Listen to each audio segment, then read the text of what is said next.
should be able to comment or add to that conversation. I think to not do so We had our meeting. really makes the issue kind of all going small. And that's still. How do we reach? How do we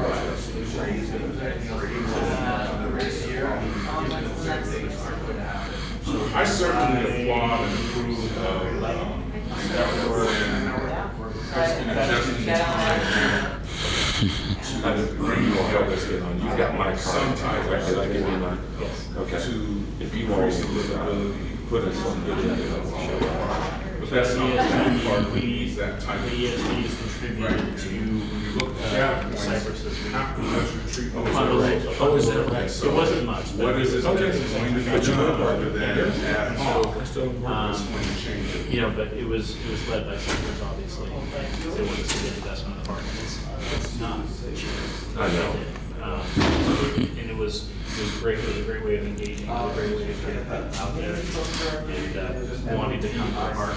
And the other things that we want to do are more, and people who are bringing up, get more events going on, more people felt safe in the park, and get more events. So I think that there's, Do you have a lot of some sort of social event in the park. And we are working on the park. This is from what I heard.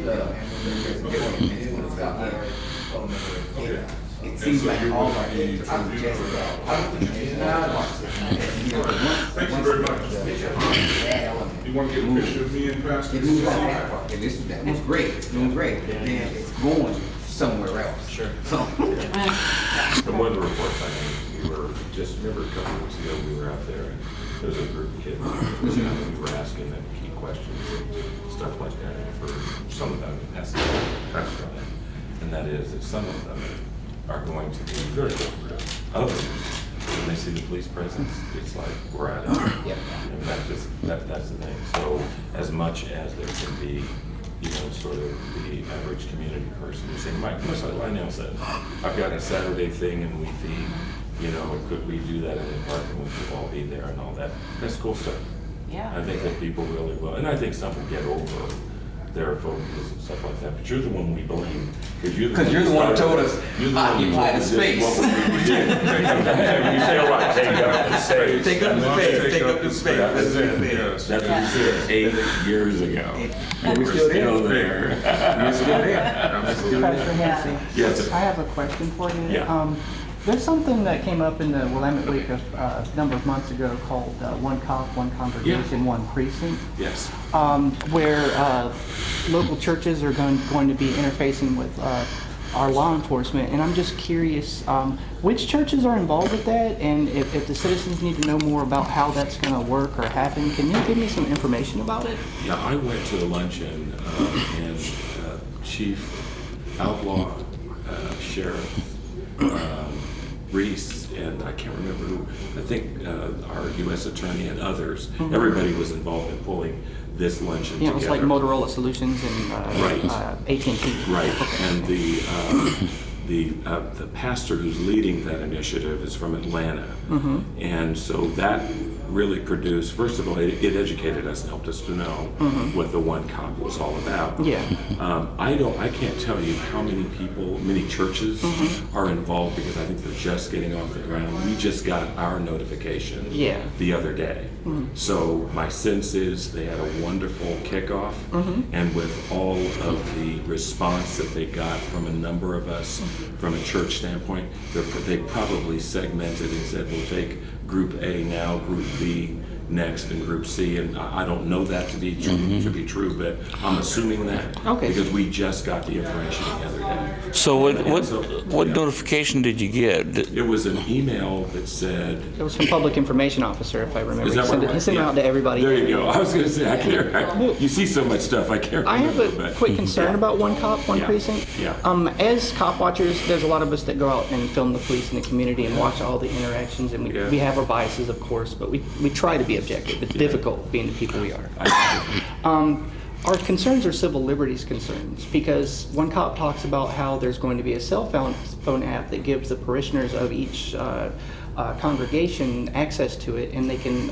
It's geotagging. It's linked into Facebook, Twitter, all these other things. And we see that as a potential for a conflict of interest between the churches and government, because it literally talks about in One Cop's literature, because I've been to their website, and it says they want to marry an officer to a congregation, and we're concerned with that. It's because one of my childhood heroes reading, was Dr. King, and he was arrested a dozen times. Right. And he was, he was a peaceful man, but he did challenge the system, Right. and that was from the outside in and inside out. And I'm wondering, do you share those type of concerns, or do you feel what we're talking about, or?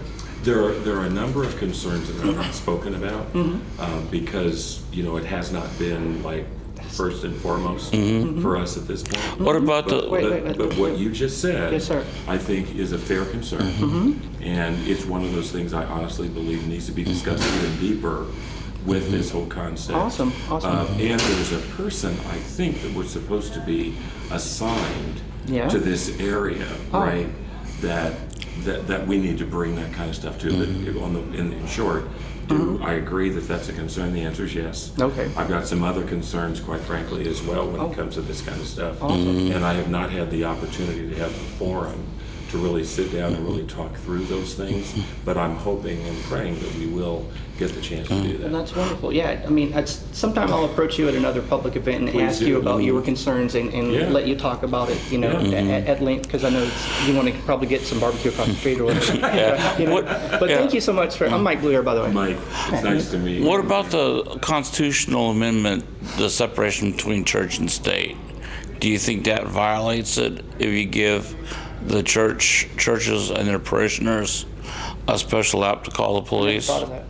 Yeah, I guess I haven't thought it through in that way. What I've tried to do in everything that we have been involved in is really say, how do we exist and collaborate and recognize that we have issues, the police has issues, and rather than point fingers, how do we figure out how they're able to do their job and we're able to do ours. To the question of does it cross the church and state line? I just believe that it's important that we can work together. Yeah, because I'm not sure whether it does or not, to be honest. a lot of state capitals that have the "In God We Trust" and stuff like that are being challenged, and the Supreme Court's kicking them out. Right. So they're kicking that out, saying it's a violation of church and state. Then the churches working with the police would also be a violation of church and state. Yeah. And see, I think, let me just give you my thought on Sure. this. My thought is that it is very important that there are ways, and I think ways that don't create any sort of law-breaking and or constitutional breaking things that are going on in community.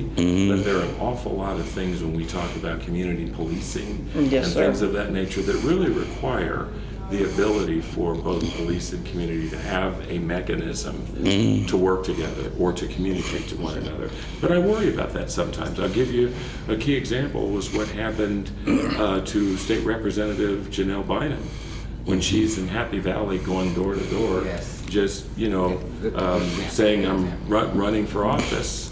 What happened to her? Somebody called and said, by the way, we've got a black woman running around our street, our neighborhood. We don't know, she looks whatever. And the police responded and she said, here are my things, my petitions for re-election. I already served this district, right?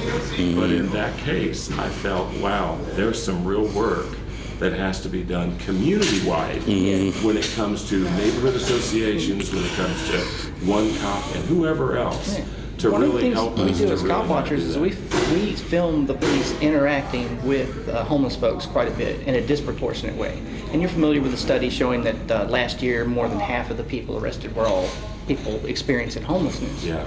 Now, also part of that, yes, the police have a problem with how they deal with mentally ill and homeless people. I believe the way they interact with them in Portland, but also it's part of the community's issue because the majority of calls to Portland Police Bureau for service also was people not having the social skills to say, do you need help? you know, because there's a homeless person asleep on the sidewalk. Most of the police calls for service had to do with unwanted persons around. So if people could develop social skills and empathy and things like that versus say, hey man, do you need some water? I agree. You know, or do you I just agree. need somebody to talk to? And that's part of the problem. It's a systemic societal thing and not just on the police. And I'm not really a pro-police advocate. I'm very brutal on them, but I still see that as a problem, you know. I And understand. yeah, and I appreciate the conversation with you. Thank you. I know. appreciate you. I appreciate you taking the Yeah. time. Yeah. So did you say I'm going across the street to get barbecue? I am. I'm just. Like, I said you probably want to go over there.